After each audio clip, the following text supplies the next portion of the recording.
Welcome to Commission Ed, the Air Force Officer Podcast. Here we explore the training and development of America's leaders in the application of air power and the profession of arms. The views expressed are those of the hosts and do not reflect the official policy or position of the United States Air Force, Department of Defense, or the U.S. government. The mention of companies by name is solely for the purpose of discussion and should not be implied as endorsement. Welcome back to another episode of Commission Ed, the Air Force Officer Podcast. I am Colin Slade. And I'm Reed Gann, and we're your hosts for Commission Ed. Colin, I'm looking forward to this episode today. I think this is an episode where people will find themselves in the situation being married to a member who is also part of the profession of arms. And it is like next level stuff, the amount of complications and situations you're going to find yourself in. So I think it's really good that we've brought a couple today who can help our audience understand just how complex this stuff is. Yeah, absolutely. I mean, I think we've demonstrated over the last year that being an officer is already just complicated enough. And then adding another officer to the mix, combining careers, just takes things to a whole new level. But up front, I want to give huge props to Kristen and Frank Dembia, who are handling the joined spouse relationship just amazingly. Their experience is incredibly instructive and valuable to our audience here and anybody who is considering or already part of the joint spouse program. Yeah, couldn't agree more. I think with that, Colin, we should just get right to the interview. Well, welcome, Frank and Kristen Dembia. It's wonderful to have you both here on the show. It is such an awesome opportunity for us to discuss together, especially given our current situation with COVID and how it has caused us to be in multiple different locations on top of our military obligations. Here I am in Utah. Kristen, you are in Korea. And Frank, you're sitting happy and pretty there in sunny Hawaii, right? Absolutely. Thanks for having us on the show, Colin. 안녕하세요. Yeah, we're super excited to have you both here on the show and to give us a much better understanding of what it means to be joined spouse. But before we get into that, I'm going to turn it over to you, Kristen, first to introduce yourself, give us an idea of who you are, where you're from, how you got into the Air Force, some high notes from your career, and then we'll turn it over to you, Frank, to do the same thing in your career in the Navy. All right, over to you, Kristen. Sweet. Okay. So hi, Kristen Dembia, formerly Kristen Ober. I was cadet at Air Force ROTC in the Ohio State University. So that's where Frank and I met. I did Civil Air Patrol in high school, decided it was for nerds and I was never going to join the Air Force, and 8 years later I commissioned. So there you go. My dad was an Air Force officer and thought it'd be worth trying out ROTC, and it ended up being a lot of fun.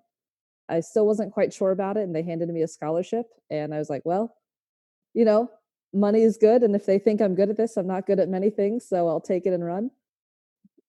And it's been a wild ride ever since. So after Ohio State, I got a degree in civil engineering, went to Langley Air Force Base, and had a great group of mentors, did a lot of really fun things, did a deployment to Al Dhafra out of there.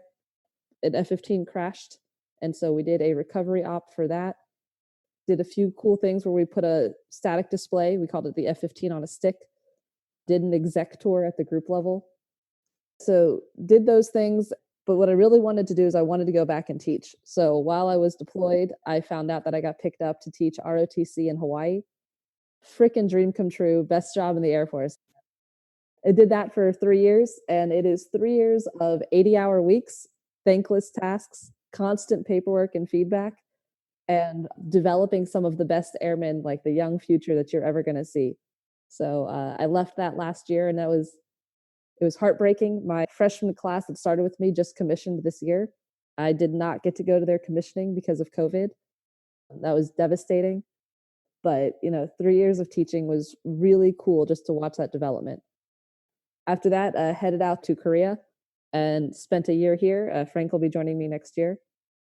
So you might notice along that way, I didn't mention Frank too very much. He's going to talk about his life, but we spent it took us 4 years to actually be stationed together for a full 365 days.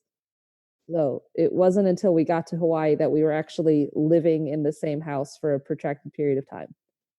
Yeah, so you guys are definitely like the perfect couple to talk about this type of stuff, balancing the careers of two military officers. Yeah, we can start comparing dates, but I'll let Frank go into his history, and then you can kind of see where our timelines didn't fully match up for a hot minute. Yeah, okay. All right, Frank, and I don't mean this derogatory in any sort of way, but over to you, LT. All right. Thank you very much, Colin. So hi, everyone. Frank Dembia, a lot like Kristen. My dad was in the Navy, so when I got to college, I figured I'd try the Navy ROTC thing. I was on college program for my first year. After that, I picked up a scholarship just like Kristen. Finished out my 4 years at Ohio State on scholarship, and then joined the Navy. My first tour was the USS Bulkley DDG-84 out of Norfolk. You were flying. You were at NFO. Yeah, so I wasn't going to go into that, but since Kristen brought it up. So I tried to select surface warfare as my job out of college. The Navy said, no, we really need NFOs, so backseaters to pilots. So you're going to go to flight school instead. So I spent 9 months in Pensacola in flight school before I redesignated back to SWO. I said, no thanks, Navy. I really don't want to fly. That's okay. I'm good. So then I went to the USS Bulkley. And so as a naval officer, when you get to your first ship, you're basically a general purpose officer. You can be put into almost any first tour billet. So I bounced around a few times in my 2.5 years on the ship. I started as the main propulsion officer, did that for my first deployment in the engineering section of the ship. After that, I did anti-terrorism force protection. And then for the second deployment, I did 2 deployments on Bulkley. I was the Tomahawk Strike cruise missile officer.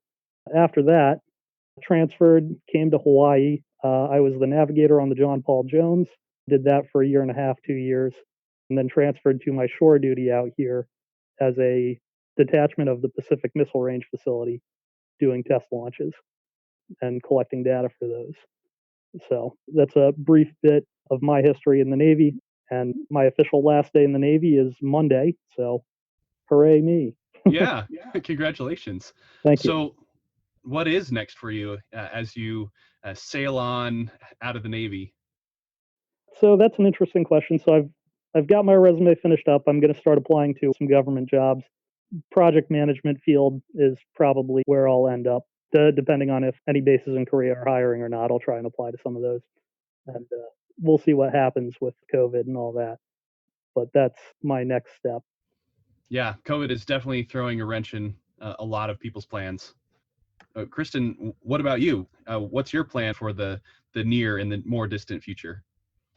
A big TBD. I stuck with the full 20-year retirement, so I've got my chips in for 20 years, and we'll see what happens with that. We decided when we got married, so if you looked at our timelines, we met freshman year of school, both got our scholarships right before we started dating, and went, okay, well, it's not like we're going to get married. 8 years later, here we are. Right? That's like 12 now, Frank. Well, yeah. Math is hard. It feels shorter. Oh, look at you. So I've already done the job that I knew I wanted, and I got to go to the place that everybody wants to go to. So I've kind of knocked out the 2 obvious wants. And from here, it's a more matter of, I want to do stuff that's fulfilling. And we're not probably going to talk about ROTC too much on this one, but we took ROTC when it was considered a quasi-career killer, because if you are not a top 1% rock star, you're like everybody else. And so kind of in taking that, I made the assessment of, I don't care what I do for the Air Force as long as I'm enjoying my time. And, it's really nice to be assigned with your spouse. So, if we can get that, those are good things.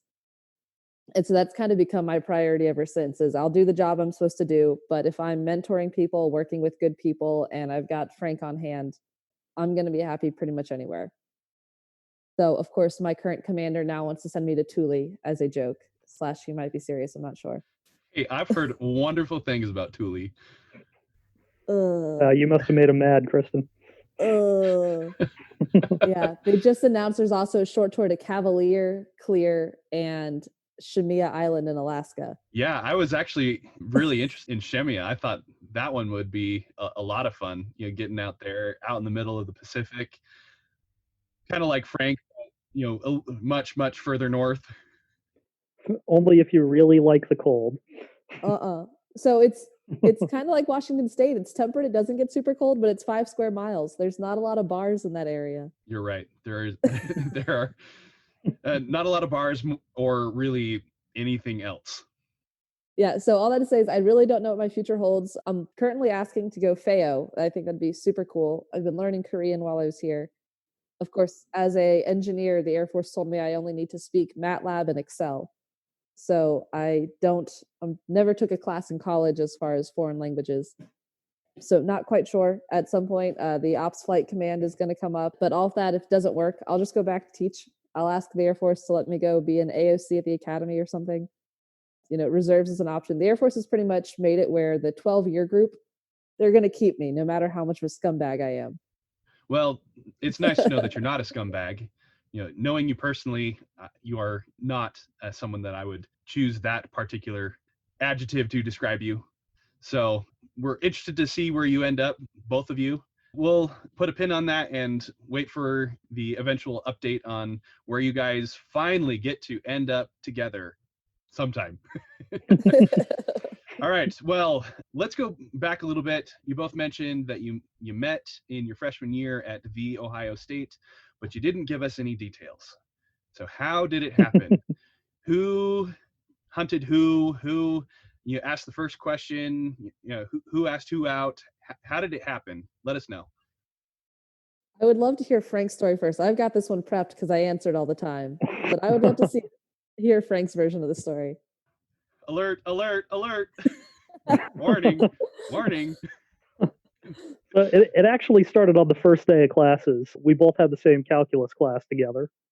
So that's where we met officially. We started studying. And math is for hot. that class. Yep. And math is very hot. Definitely.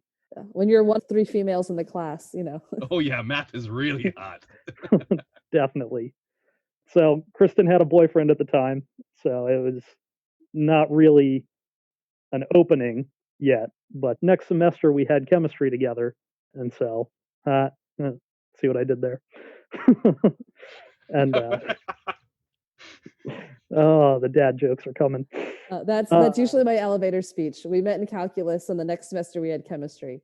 Yeah, that's good. Yeah, and then towards the very end of our freshman year, I don't actually remember if I asked you out or if... You didn't. I got angry at you. I don't remember this part. You don't remember me ever getting angry at you because you're a very nice person. Both of our families came out for parents' weekend. So my parents came out for that, and there was like a Ren fair. And so Frank spent the entire day with us, and we had been hanging out. But Frank has never actually asked me out. So we're like back in the dorm room, like, because we all hung out in his suite. Well, I'm like, hey. No, I thought both our families came because They did. Both of our families met. But there was a point where I was just like, Frank, are we dating? And he's like, yeah. It's like, are you going to ask me to date you? He's like, do I have to do that? I thought we were already dating at that point because that's when we realized our families were the exact same. Oh, that's fair. That might be true. She DTR'd you, man. She really did. And it's one of the few times that I'm aware of where the DTR didn't turn into destroy the relationship instead of just define it, So props to you, man, for being able to survive that. This isn't the first time she's done something like that. All right. Okay. So you met and survived the DTR, made it through, and things just kind of progressed. You said you weren't going to get married. So when did you make that switch? Well, so we both got, my scholarship came in January. So I was still dating my high school boyfriend. and he was not about military life, nothing in common. So kind of my scholarship and choosing the Air Force is what ended that relationship, because I realized that I liked the values of service. And I want to say within the same week, Frank called his father with a now infamous quote saying, "I'm about to make you a happy man." Yeah, because my parents really didn't want to pay the $40,000 a year out of state tuition to Ohio State, so getting that scholarship was it made them quite happy. Yeah, so we called both of our respective parents, independently. Our dads were beyond thrilled, and so we were like, it's freshman year in college. You date a lot of people in college, so it's like, okay, well, I like you. If this is important enough, we'll make it work, and if not, I'm not going to not date you just on the off chance. But it turns out that they give scholarships to awesome people, and Frank has been freaking awesome, steady every step of the way, and never really found a need to break up with him. It just kind of turned into okay, are we doing this? And then come my senior year, so Frank graduated a semester after me. So my senior year, I'm doing all that paperwork, which, one of the things is, hey, are you going to be married within 6 months of graduating? And so like I was talking to Frank, I'm like, so To be fair, I had already bought the ring at that point. I just hadn't asked her yet. She DTR'd you again, man. Are you sensing a theme yet? This is awesome. Yeah. It's like I don't need to know too much. I just need to know, like, do I check this box or not? Well, of course I said yes, check the box. At least that way you kind of like already knew ahead of time that she wasn't gonna flat out just turn you down, right? True. She gave you Very a heads true. up. Took some of the pressure off. Yeah. Okay, so Frank, how did you finally ask her? How did you pop the question? So it was one weekend we went to there's this really nice conservatory in the center of Columbus that's kind of like a garden, botanical garden type deal. So we spent some time walking around there, and then and then I just asked her. Looking back, I probably should have put a little more thought into it. Not gonna lie. So what Frank is leaving out of this story, and I don't know if you're going to get this from the podcast, is that Frank is one of the most authentic people and therefore has no need to like exercise the nuance button. What you see is what you get. So we had gone to this botanical garden like at the end of summer, and it was beautiful. The leaves were just early beginning to change. Like everything was super awesome. And so, we go back because like my parents had come up for parents' weekend. They got discount tickets and they handed it to us. And so Frank's like, there's not a lot of pretty things on the engineering campus, and we walked that. So let's go on a date. Girls love gardens. They're pretty and shit. So let's go. I'm sure this is what's going on in his head. He managed to not be wrong. He managed to extract himself from his best friend, because for the entirety of college, the three of us went everywhere. I don't know who I had dinner with more, Frank or his roommate. Because Frank was always busy doing Navy things. Like he was super busy doing between Navy and engineering. And so anyway, like we get to this park, and it's right after the leaves have fallen. So, it's still pretty, but the leaves aren't there anymore. And we start, kind of doing this walk around. We're like walking in different areas. Frank is trying really hard to be attentive and conversate. And I remember so we found they were doing a glass blowing event, and we're like, oh, that's cool. And then my parents call. My dad calls every Sunday at 12 o'clock.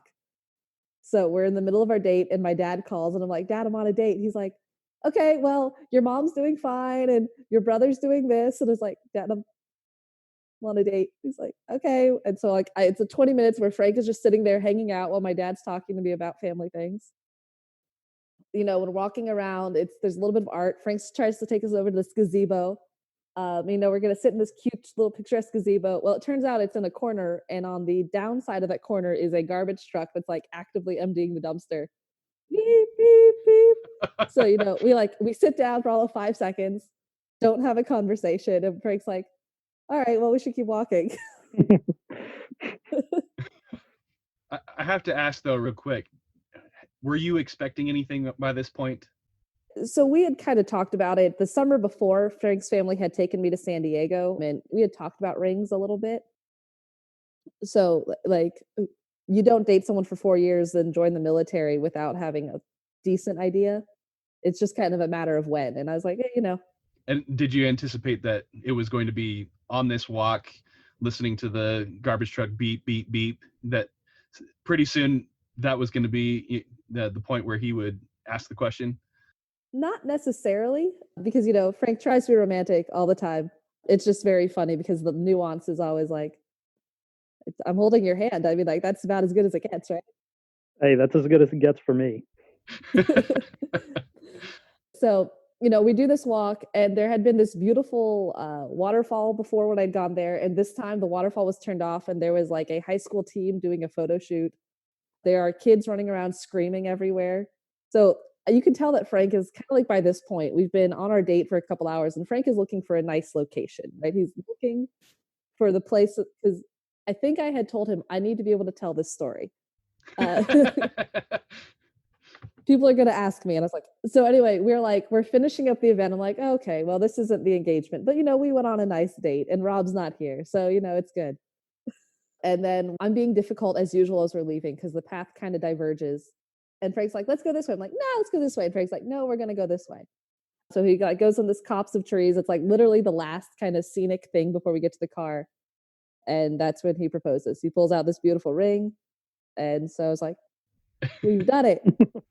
And then we went to Bravo's and started calling people. Well done, Frank. You did it. We do what we can. Awesome. So you got married. When did you get married? August 11th, 2012 is when we got married. I do remember. Yeah, right after she graduated, right before I graduated, because I commissioned in December of 2012, and Kristen in June technically. Yeah. I considered putting Lieutenant and Mr. Dembia on our invitations. Oh, that would have been awesome. Apparently you didn't, though. No, No, my dad not quite. My dad and his dad didn't think it was as funny as I did. My girlfriends think it's hilarious. Yeah, I'm not your girlfriend, but I think it's hilarious. Okay, so at what point did you learn about the joint spouse program and become familiar with the way that whole thing operates? And also, give us an explanation. What is the joint spouse program, and how did it affect you guys? Yeah, Frank, did you do anything with that, or was that all on me because I commissioned first? I think you're the one who did all of that, because the only thing I ever did for that was I told my detailer, hey, we're in the joint spouse program. Station us together, please. I don't know. Did you do anything more than that?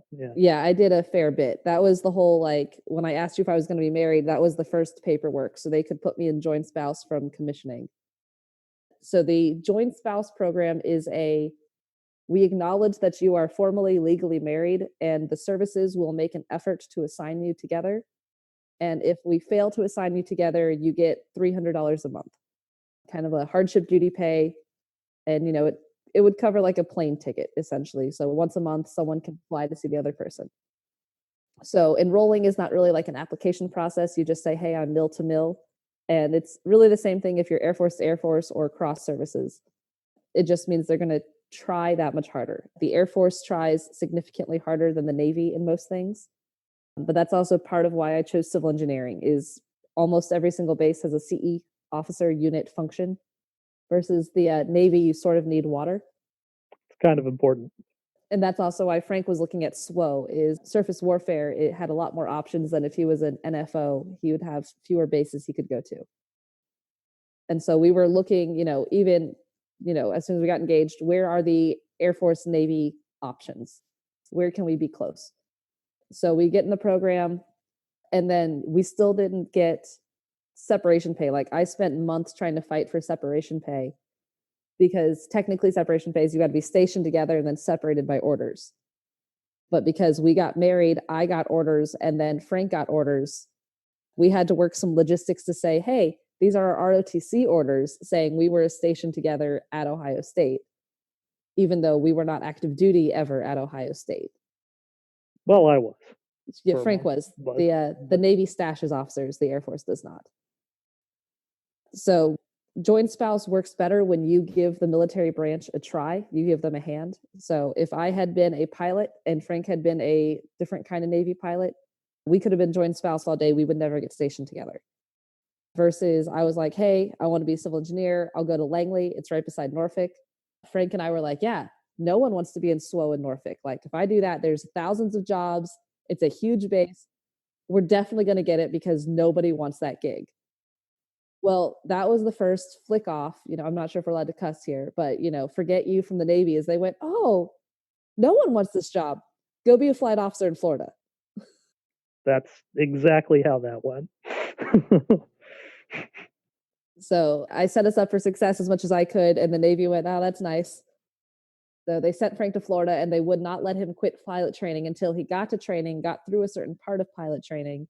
But they couldn't do that because they had grounded all the jets for sequestration.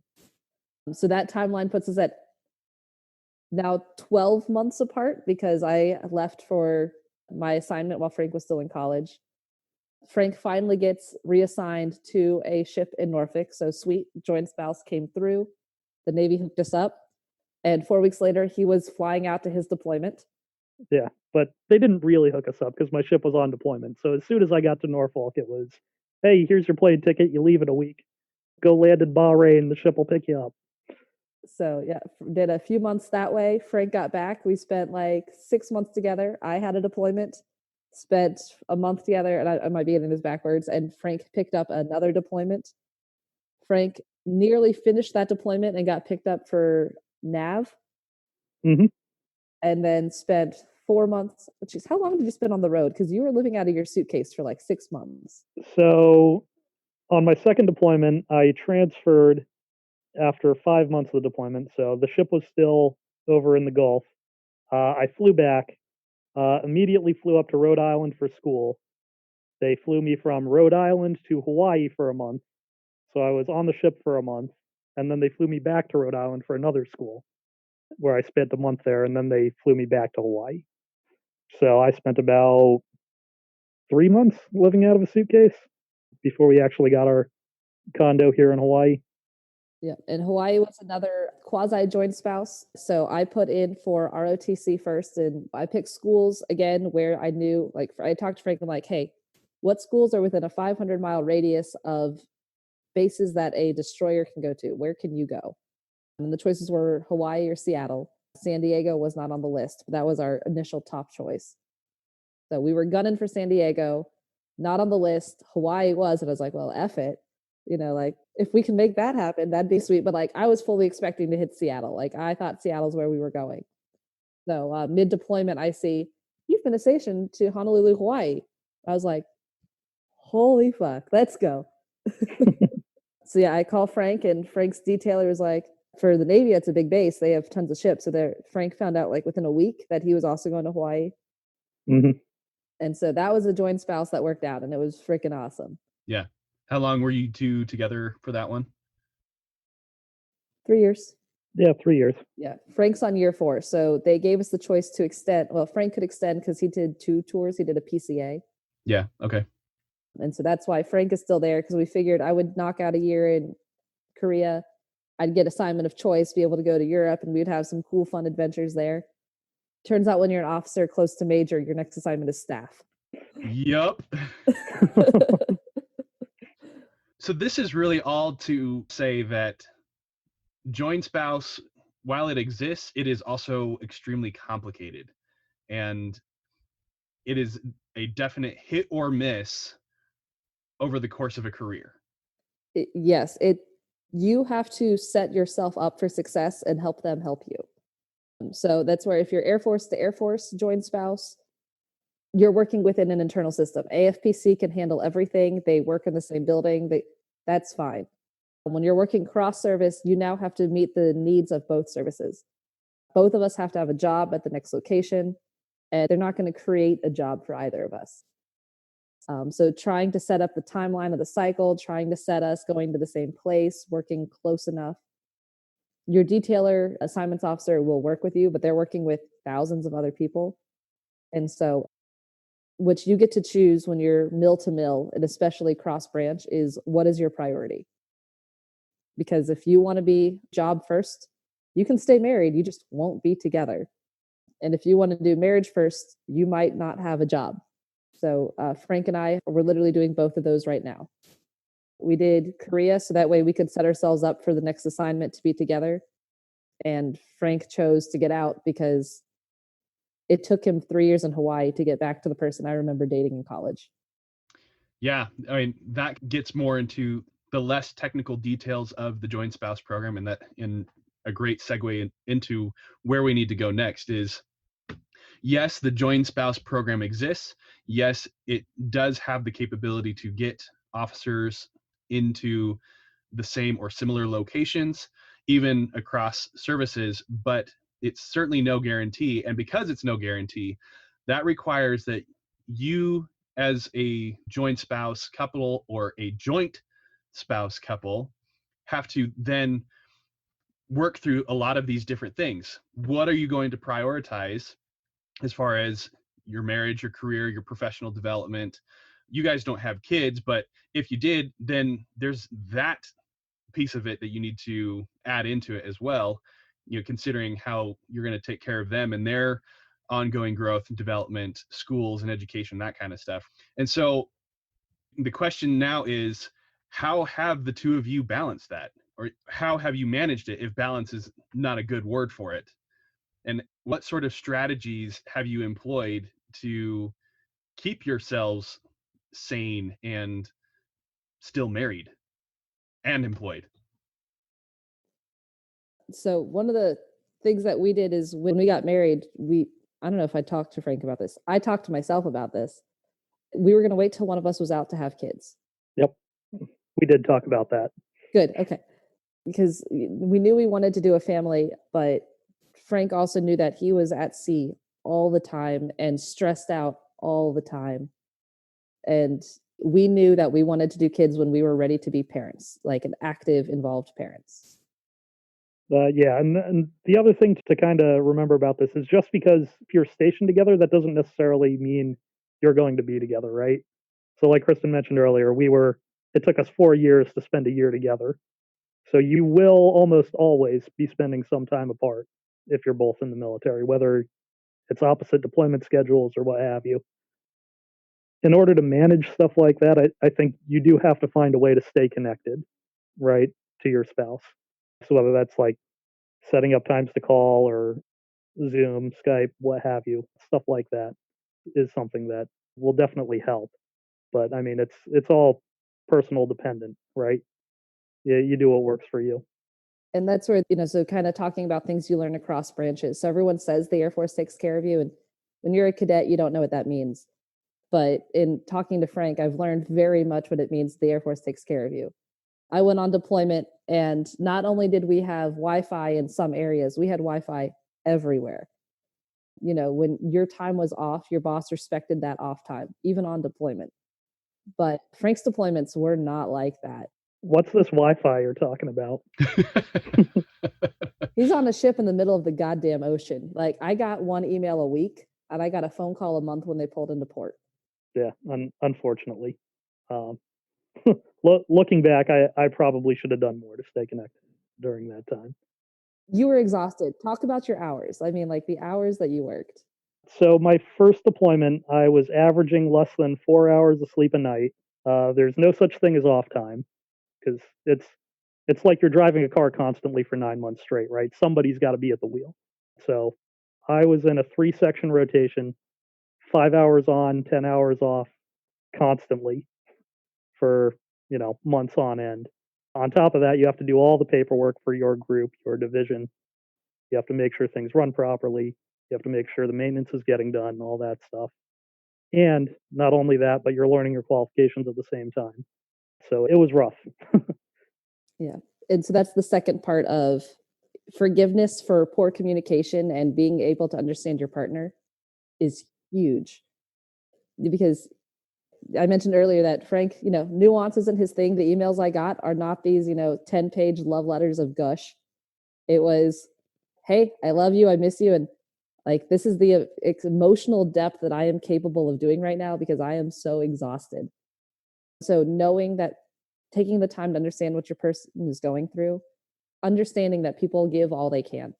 And if that's not your love language, maybe you need to take a chance to go to counseling and talk about it. That's a time for you to grow as a person. So marriage is a chance for you to also grow yourself. So, Frank is not there for my happiness. I'm not there for his happiness. We're there to make each other better, for support and love and all those good things. But yeah, it's really hard to understand how miserable Navy life is until you're like, why can't you do this thing that like the Air Force can do? Like if you think Air Force gets things stupid, try talking to the Navy where their computer system is like 20 years old.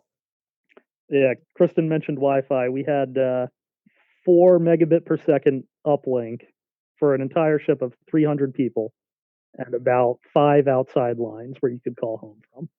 And that was it. Amazing and terrible. Amazing and terrible. Yeah, so I had a number of cadets who asked what it's like to be married mill to mill, and how do you do it? And my tongue-in-cheek answer is, just don't have expectations. And they're like, that's massively depressing, but also it's my expectation was Frank was he was going to give me everything he could. Now, what that might look like day to day, whether or not that was fully satisfying day to day, might change. But at least knowing that that was everything he had, and that's all he had ever promised, and that's all that mattered. Yeah, I see what you're saying about the expectations. Here's my take on it, and feel free to correct me if I'm wrong, because clearly I wasn't there. I was not part of your conversation and how you guys went through all this. But just from listening to the way you describe it, the thing that made it work and has continued to make it work over the course of time is not that you didn't have expectations. It's that you communicated what expectations you may have had. The important thing here was that you had lines of communication open. Even if it wasn't on 100 megabit Wi-Fi, if it was just a phone call once a month and an email once a week, the communication was there. And you guys had communicated sufficiently prior to that point to where, Kristen, you understood that this is what Frank is capable of doing. And that was enough from him to keep you going and keep the marriage going. Communication was key. Just like it is in any operation that we are ever involved in, any sort of relationship or any sort of task that we need to take care of as leaders guiding our airmen, communication is central and key to success. Yeah, I would agree with that. And that, I mean, maybe our communication wasn't as good as it needed to be back then, but I think that was part of a period of growth for our relationship. It's definitely gotten a lot better since then. That's how we moved through it, right? Yeah. And I'd argue, you're talking about joint spouse. That's going to be true for every young couple. That's why so many military relationships end in divorce. I'm not going to say it was easy. It sucked. But there was also a point where you get to the thing of, this is what we chose. This is the promise we made. It's not that we have uniquely good or uniquely bad communication. It's that everyone is going to go through that growth. Every single marriage is going to hit that, God, this sucks. Are we going to do this? Okay, let's talk about it. Let's acknowledge where, I fucked up, where you fucked up, where we as a team can get better about it and move on. Yeah. I'm glad that you made that leap, drawing the connection that it's not just the joint spouse, those who are in that type of program, that type of situation. It's all couples.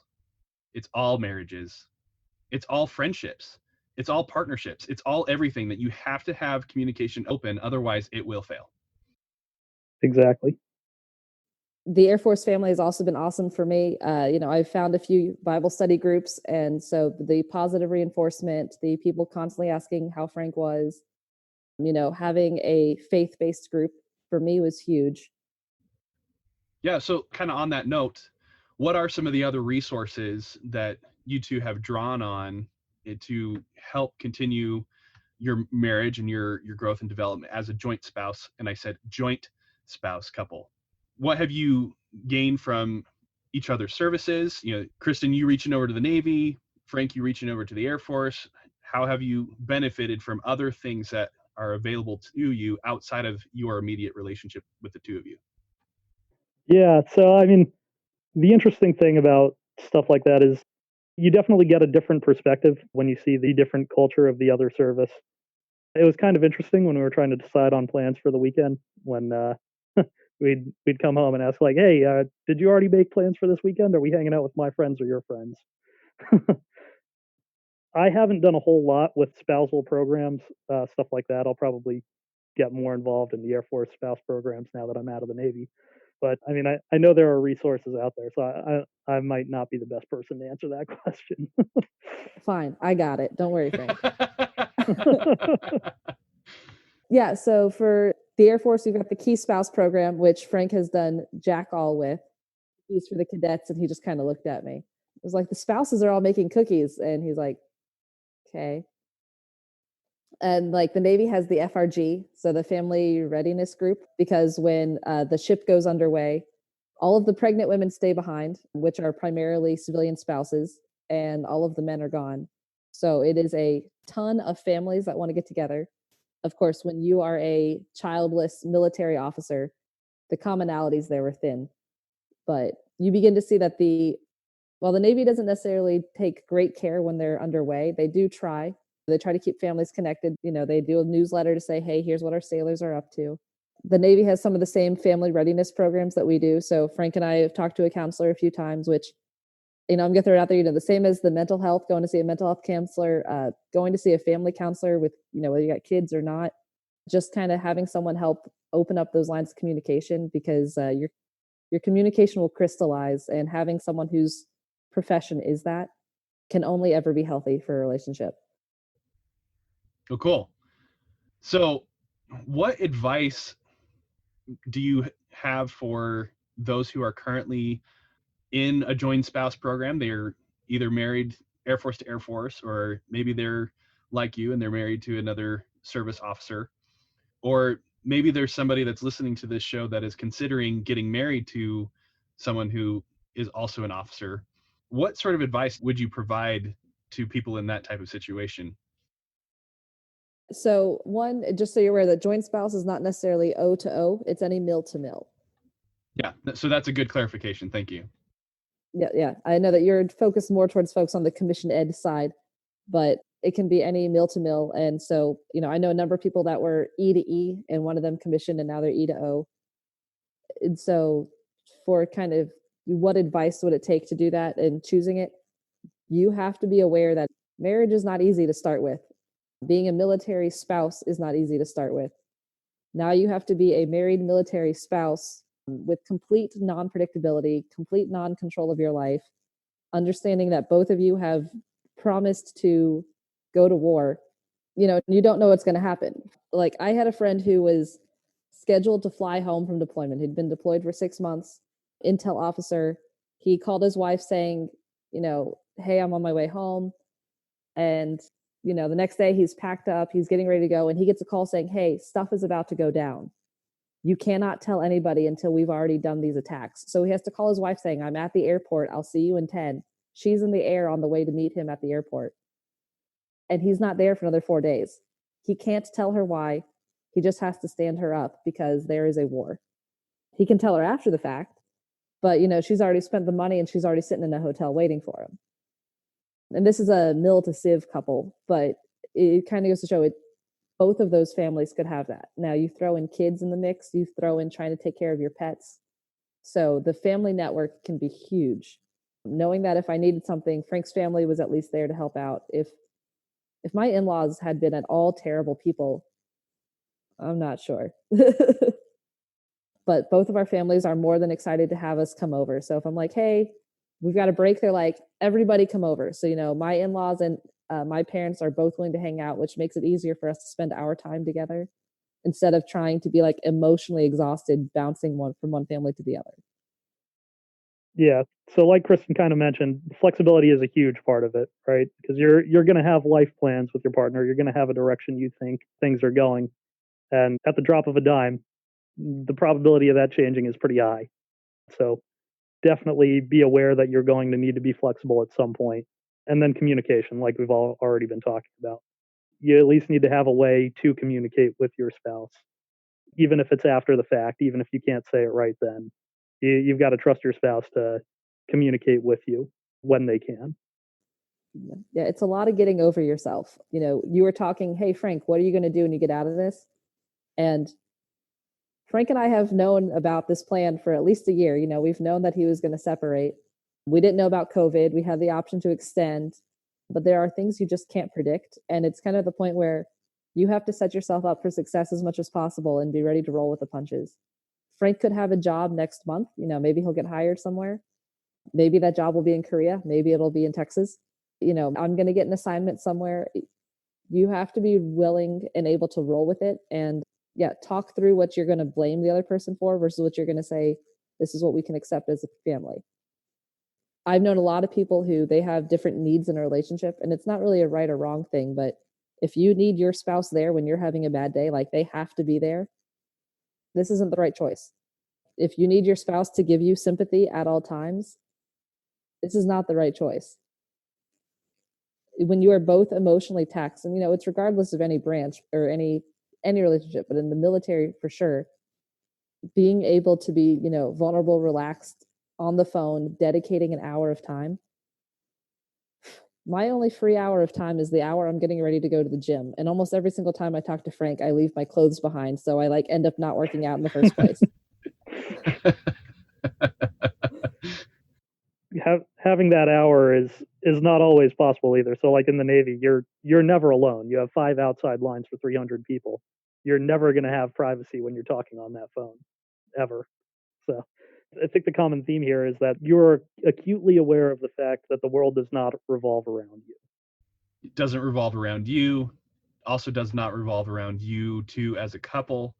That because of that oath that you have sworn, either as an officer and the commission that you have received, or in any military capacity, you have signed up to support something that is much, much larger than you as an individual and you two as a married couple. Absolutely. One more point that I think I would mention is that the understanding that your spouse is going to have bad days and kind of understanding what your spouse needs when they're having those bad days and they come home with that baggage. That's something you're going to have to work out with your spouse. And that just goes for any relationship, right? Especially joint spouse couples. Yeah. And when a deployment is 3 weeks away, do you push that conversation off or do you have it right here and now? Yep. And again, there it is. Communication so that you know your spouse, so you know how to help them when they are having that bad day, and communication when you need to have that conversation. Yep. Oh, I realize we've been talking about things that are in our control because that's usually where Frank and I focus on what we can do, because you begin to realize the Air Force is going to use you how they feel. The Navy is going to use you how they feel. But you also need to make sure that you're letting your leadership know. So if you are talking to your leadership saying, hey, my priority is this assignment, give them a chance to advocate for you. If I had told my commander, hey, I can't do this deployment, it's going to be really bad for our marriage right now, I know he would have done something about it. The Navy is not so much like that. But, flip side is, hey, we really need this assignment or I'm going to get out. If Frank can't get this thing, he's going to leave the Navy. So Frank has turned down a huge bonus with the Navy because it was just too exhausting. And he's like, I can't control my life enough. That money is not worth my future. Right. Yeah. And that's something that we have talked about many, many times on this podcast, is that you as the officer need to define what success looks like for you. For some, that may be rank and position and specific opportunities within the military. Others, as you mentioned before, Kristen, that you weren't so concerned about where you were or what you were doing, so long as you were enjoying the assignment that you were in. Yeah, that's definitely something that we've covered here, and I'm glad that it came up again because it is that important. Well, I've got 2 more questions for the both of you. The first one is, if there is somebody out there that wants to get in touch with you to pick your brain about the Joint Spouse Program, or maybe they want to know something about the different career fields that you are in. Frank, you as a surface warfare officer in the Navy, Kristen, you as a civil engineer for the Air Force. If they want to get in touch with you, what is the best way for them to do that? So for me, I'm on the global, the only Dembia in the Air Force, and now the only Dembia in the military. That's Frank. Yep. And then for me, it would be email as well, but I am no longer in any global. So it would be my last name, Dembia, Delta Echo Mike Bravo India Alpha.2 @gmail.com. Awesome. Great. Yeah, we'll make sure that those are in the show notes so that people can get in touch with you. All right, last question for the both of you. We're going to let Frank go first on this one. What does it mean to be an officer? That's a very good question. And honestly, if you're thinking about becoming an officer, if you are an officer, you need to have an answer for this. And you need to remember it when you're going to have those bad days. So it is about service to your country. You're signing up to defend our Constitution. It is about protecting all of our rights and freedoms that other people around the world don't enjoy. And that's what really makes America special. And that's why we sign up. You want to marry me, Frank?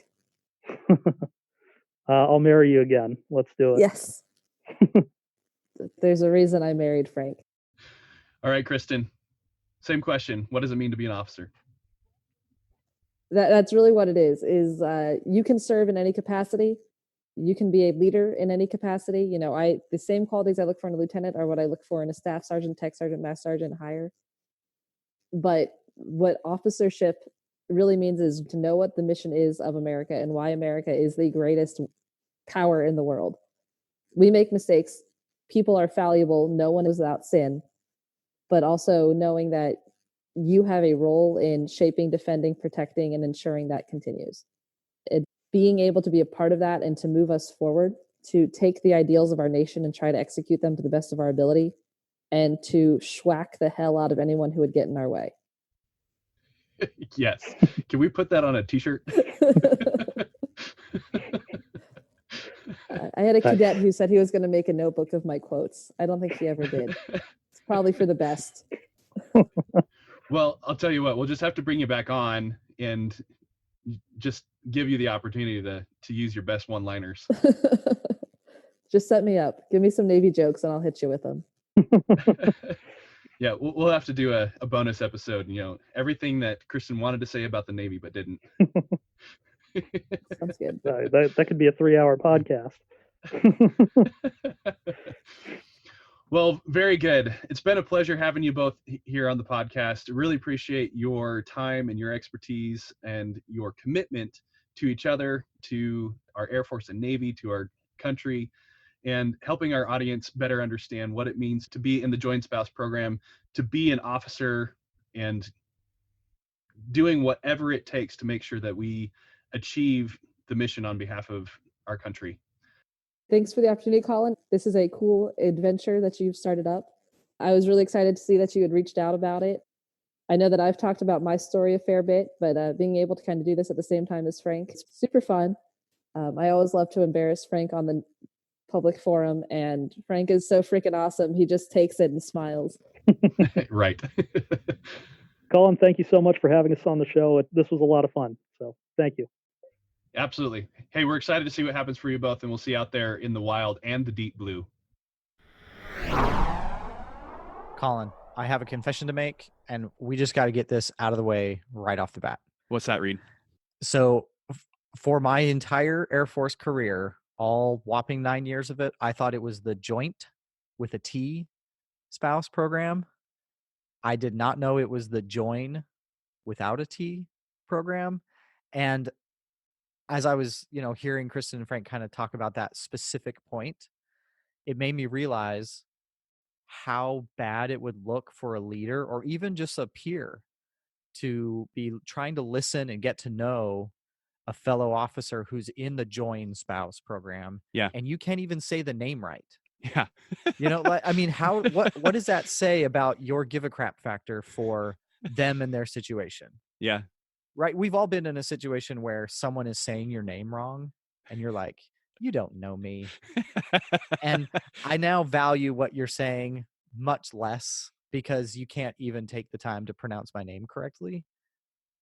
It kind of reminded me of that. So, wow, huge guilt that I feel now for everyone that's in the join spouse program for me calling it joint this whole time. Yeah.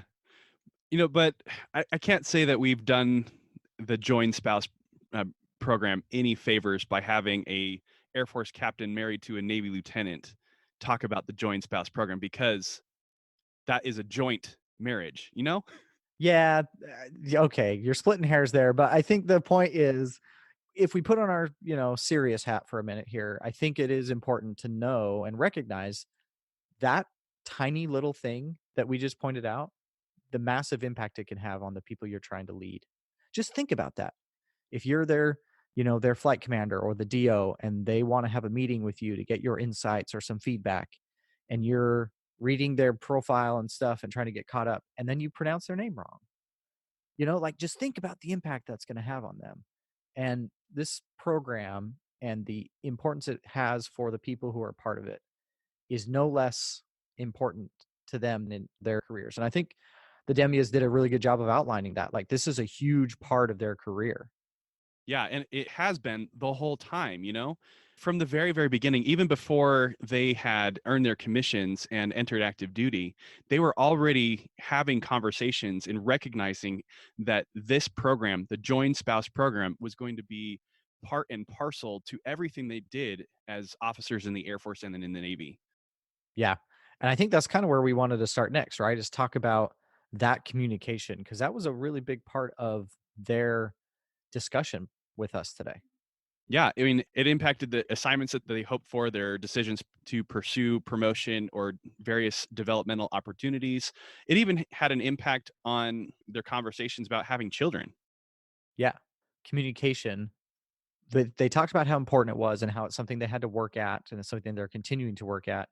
And irrespective of your relationship status with other human beings, communication's a big deal. Yeah, we always talk about how the first thing that's going to cause a mission to fail is a failure to communicate. So, communication across an operation or across a unit has to remain high and in good quality in order to enable the success of the mission. But what we didn't talk about in the interview that we need to discuss here is how communication actually breaks down. So let's look at the things that have to be in place in order for communication to actually take place. There has to be two parties that are actively participating in the communication. It doesn't necessarily have to be verbal, it could be written, but there has to be two parties involved. It cannot be one way, otherwise, you don't know that communication ever really took place. Yeah, those are just what we call like announcements, right? If you're just standing out and shouting at the sky, if someone happens to hear, okay. But yeah, like you said, you got to have two parties and they got to be both involved. Yeah, it's like the TV screens, the displays up in every hallway and bathroom in every Air Force building, right? Just continuously scrolling through the different messages, but does anybody actually pay attention to them? Probably not. Yeah, exactly. So that's the first thing you have to have in place is the two parties. But then once that's in place, there are four ways that the communication can break down. The first one is that the message is actually never communicated to begin with. It's never delivered. The second one is that the message is not received. The third one is that the message is received, but it's not understood. And then the last one is that the message is not true. Yeah. And I think the reason we really wanted to bring this out and highlight it in this specific episode is when you have two officers who are trying to manage disparate careers, and even with the Dembias, right?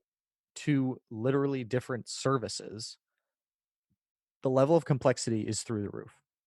And they did a really good job of highlighting the importance of communication. We just wanted to point out, the intricacies of how it can go right and how it can go wrong. And in particular, I think, and this kind of leads me to the next point, I really loved how they used this communication to set themselves up for success. And what do I mean by that? So when it came to time, to work assignments, right? Navy's got to work with their detailers. We have to work with our assignments officers. They have to work with each other to kind of define what their goals are. They chose to work together with all of those parties and help the system to help them. And communication is the key to make that work, period. End of discussion. Without effective communication, the number of parties involved, the number of moving pieces, there's just no way that's going to work unless everybody's on the same page. And that's what good communication can do. Yeah, I do want to add just one more thing to that. The attitude that they brought to the communication is also key and important, because you can clearly communicate a message, but with the wrong attitude, and that is not going to help you be successful within the system that the Air Force and the Navy have set up. Yeah, totally concur. I'm really glad you brought that up, because that was a really important part of that aspect of their interview, is how they had the attitude of, this system is what it is. We are in a joint spouse program, which makes everything more complicated. They could have chosen, and some do, and you and I have seen that, right? Some do choose to just fight the system to try to get whatever it is that they really want. And I'm not saying that people shouldn't have goals and shouldn't strive for what they really want in life. I'm not saying that, but just in the battle between military assignments and your dreams and hopes and wishes, late breaking news flash, you will lose that fight. Just get it out on the table right now. Like, if you are joining the military because you've always wanted to live in Germany, you don't know that that's going to happen. I hope it does. I've lived in some wonderful places. Colin, you still haven't forgiven me for my assignment in Hawaii. Nor will I ever. I know. But all I'm getting at is, I didn't join for the explicit purpose of doing those things and having those specific locations. I'm glad it worked out for me. That's been fantastic. But you will lose that battle. It's going to happen. You're going to lose. Yeah. I really appreciate what you're highlighting here. I mean, this just is another way of looking at the importance of determining your own success, but at the same time working within the system as it exists, understanding the unwritten rules and the written rules. It all just kind of comes together in this super complex program known as the Joint Spouse Program. Yeah, this is just all of that rolled up into one, turned up to 11, 100%. No, exactly, Reed. The Joint Spouse Program takes the hardest job in the Air Force, which is being a spouse to someone who's wearing the uniform, and taking it to that entire next level. Yeah. Well, I mean, it's a super important point. And I think it might be good for us to explore just a little bit why you and I both agree that being the spouse to, or life partner, or, in a committed relationship with someone who is in the military, why is that so hard? And I like to think of it this way, right? When I move, I literally have a phone number and a name and an address of where I'm going to be spending a huge portion of my time. I have a doctor, I have a dentist, I have a desk with a computer on it that works most of the time. I know what I'm going to be doing roughly, and I have a built-in set of friends, because when I show up at my unit, I'm going to look at other people who are like me, committed warriors, in the defense of their nation, and we all have a common bond. We all went through some sort of military training. We've all, many of us have deployed. We all have these shared experiences. So when you show up and you see someone dressed like you, you're like, these are my people, right? It's built in. But that doesn't happen for your partner. They got to get a new doctor. They got to get a new dentist. They got to get the kids in school. They got to find the list goes on. And I'm not saying that the military member isn't contributing to those things, but that psychological and social network that they had is now gone to a large degree. Yeah. I mean, when we're talking about the joint spouse, that kind of network, that support group, that tribe does exist for both officers. But there is a balancing act that has to happen between the two of them. And we heard a little bit about that between Kristen and Frank. But to your point, when they move, that all has to start over again for both military member, but definitely for a civilian spouse who is not wearing the uniform, who has never worn the uniform, and does not have that same level of understanding. It is by far the most difficult job in the Air Force, because they are absolutely in the Air Force every bit as much as the person who's wearing the uniform. I would say that, just like we've described, right? Being a member of the profession of arms is not a job, it's a lifestyle, and that includes your family and loved ones. So you'll often hear spouses say, we, when we were assigned. And, we could go on and on about whether that's right to say or not, but it's a real thing for a lot of people. They feel vested. It encompasses so much of your spouse's life that they can't help that. And we need to recognize that as a person wearing the uniform. We need to recognize that and create a culture and a system and processes that will enable success for our airmen, because that's what matters. Our people matter. And when they have a spouse that's also in the military, as a leader, you have to be aware of that. You have to recognize that everything is harder. Everything is harder. Oh, I need to get a new assignment. Oh, it's time. Oh, okay. Now it's like double almost with everything. And we owe it to our folks to do that. We absolutely owe it to them to not make it harder as best we can, right? We should do everything we can to remove barriers to set them up for success so that they can have the life that they want. Yeah, absolutely. We as leaders, as officers in the Air Force, and if there's any other joint service brothers and sisters out there listening to this, the same is true for you as well, to create that culture that's going to enable your people to succeed. But on that smaller, more intimate level, you need to do that for your spouse, whether they are another officer, another enlisted member, or that a civilian who is supporting you while you wear the uniform. You need to create that culture there too that's going to translate into success for them as well as you. And then be aware that there will come a time that you need to take the uniform off. The same is true also for the spouse, for the life partner, for the stakeholders in your life, that they may one day say, it's time to be done, and you need to be prepared for that. Yeah. And I think that leads us to our last point, Colin. Now, you and I are not joint spouse. Our spouses have not worn the uniform. So this is not something you and I have personally experienced, but we've both discussed how we've known a lot of couples. And it is a very common conversation that joint spouse couples are having, that it is very common for one of them at some point to make the decision, maybe earlier than they would otherwise prefer, to have to get out of active duty, or to transition in some way out of the career that they've chosen. Man, that is just hard. Everything about it is hard, right?